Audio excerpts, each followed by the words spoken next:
All right, so I saw a headline that Jacksonville, North Carolina is not a safe place to live, and that if you live in Jacksonville, you have a 1 in 44 chance in being subject to a violent or a property crime.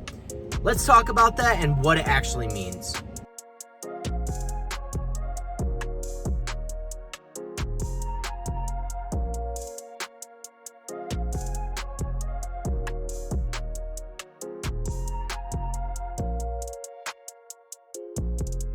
What's going on, everybody? Thank you for tuning into Living in Jacksonville. I'm Avery. I'm with the American Home Team at eXp Realty. And as much as we love making these videos for you guys about all things Eastern North Carolina, we would love even more to help you with your real estate needs. So that phone number and email address popping up on the screen, I am the one that responds to all the calls, texts, and emails. I would love to have a conversation with you, and the Living in Jacksonville team would love to help you make a smooth move to Eastern North Carolina. And without further ado, today we're talking about the crime in Jacksonville, North Carolina, and whether or not it's safe for you and your family to live here. All right, guys, so moving into the video, Jacksonville, North Carolina is a wonderful place, but like I've said in a couple other videos, you know, there are downfalls of Jacksonville, right? A lot of the area in Jacksonville does seem older, outdated, and a little run down. And also, there is a growing homelessness population as well as drug use in the area, right? And so some of this leads to some of this crime that I'm going to be talking about, but also the fact that there are a ton of bars, strip clubs, and that kind of thing in the area where, where there's alcohol involved. You know there's going to be violence. You know there's going to be issues with regard to that alcohol. So Jacksonville having so many bars and establishments like that, you're likely going to have some more violent crime like assault and things like that in the area. But let's dive into some of the reported incidents in Jacksonville, and then we'll talk about specific sectors.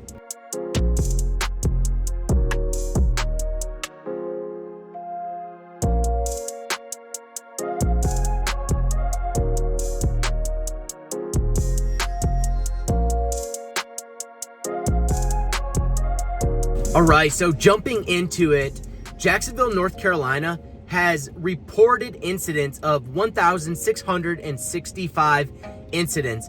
That is a grouping of a number of crimes such as rape, murder, violent crime, burglary, things like that, right? 1,665. But compared to the North Carolina average, or the North Carolina reported incidents, is about 1,000 less reported incidents from Jacksonville to North Carolina as a whole. So North Carolina as a whole has 2,646 reported incidents, and Jacksonville is 1,665. So just under 1,000 less than the state of North Carolina, which means that Jacksonville is beating North Carolina in terms of reported incidents and safety. Now, with that said, Jacksonville doesn't even have 100,000 residents. And so when we look at reported incidents per 100,000, it puts us at 2,187. So it's still less than the North Carolina average per 100,000. North Carolina per 100,000 is 2,646 reported incidents. And Jacksonville is 2,187. So we're still under the North Carolina average per 100,000, which means that we're safer than the majority of North Carolina. One crime is still too much, in my opinion. However, Jacksonville seems to be lower in crime than the North Carolina average.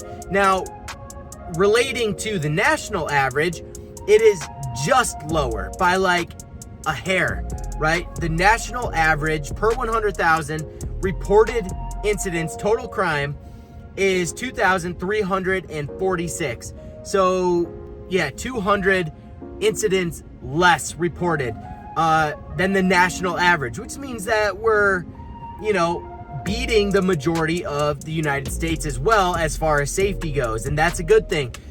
But where do we get the stat that you have a 1 in 44 chance of becoming a victim of a crime in Jacksonville? Where does that come from? So let's go down the list. So Jacksonville, per 100,000 people, remember, total crime, 2,187 reported incidents. Murder, 7.9, just under the North Carolina average, more than the national average of 6.5.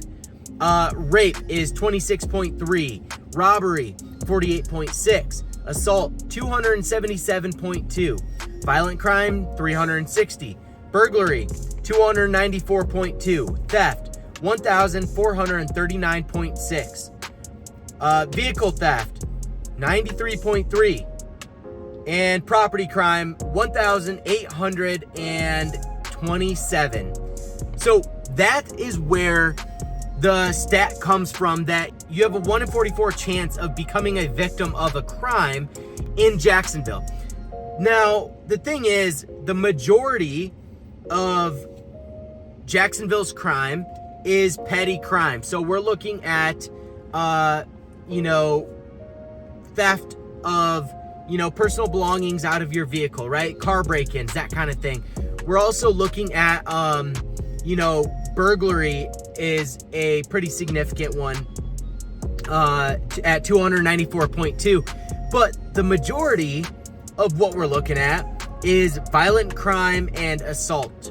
So what does that mean? That goes back to what I was saying before about alcohol and alcohol-related incidents from bars and clubs and that kind of thing, right? Where there's alcohol, there's going to be crime. Just follow the booze. And that's what we see here in Jacksonville. So, when we look at crime in the area, the majority of it is going to bars. So when, you're looking at nightlife and you're looking at what you're going to do on a week-by-week basis or a daily basis, if you go to a bar or a club or a strip club, you're likely going to encounter a fight, because what are the hours that those things happen? Typically between 9 p.m. and like 3 a.m. or 4 a.m. So somewhere in the middle of the night, right? I am not a night person. I don't stay out. I've never once had an issue in the city of Jacksonville as far as crime goes, but we're not out very late. I have a 3-year-old daughter, so typically we're in by at least 7 p.m. when she's going to bed, and then we basically just hunker down all night. So we really don't experience any of that nightlife crowd or controversy or drama, right? That, some people might if they're going out partying at the bar or the clubs. But that is the majority of the crime in the area of Jacksonville. So diving into the map, if you draw a circle around Jacksonville, pretty much every single crime map is going to tell you that the area is not very safe, which, based on where the crimes are reported and that kind of thing, correct, right? A lot of these people do not live in that area, though. A lot of this crime is centered around the bars and the restaurants, that kind of thing, the clubs. So like I was saying before, when alcohol is involved, there's crime, right? So if you want to find a true map of where crime is at its highest, just look for the bars, look for the strip clubs, look for the clubs, and that's where the crime's going to be the highest. So with that said, what are some of the safest areas to live in or around Jacksonville? Well, honestly, because the entire Jacksonville area shows up very dark blue on the crime map, which means that it's pretty dangerous, your best bet in terms of finding a safe place to live is gonna be like Richlands, Beulaville, Maysville, Hubert, Holly Ridge, Sneeds Ferry. Those are all good areas that, don't show very dangerous on the crime maps. So, and they're on both sides of Jacksonville, just not within the city limits. So, it's still a quick drive, a quick commute over to base or over to work if you're in Jacksonville, without being in the hustle and bustle and some of the more dangerous areas. And with all that said, guys, that was all the crime in Jacksonville, North Carolina. Hope you guys learned something from this. Hope you guys figured out sort of where you want to live and where you want to be in or around Jacksonville. Let me know if you guys have any questions to that phone number and email address popping up. I'm the guy that responds to all the calls, texts, emails. I would love to have a conversation with you. And the Living in Jacksonville team would love to help you make a smooth move to Eastern North Carolina. And until the next video, guys, talk to you soon. See ya.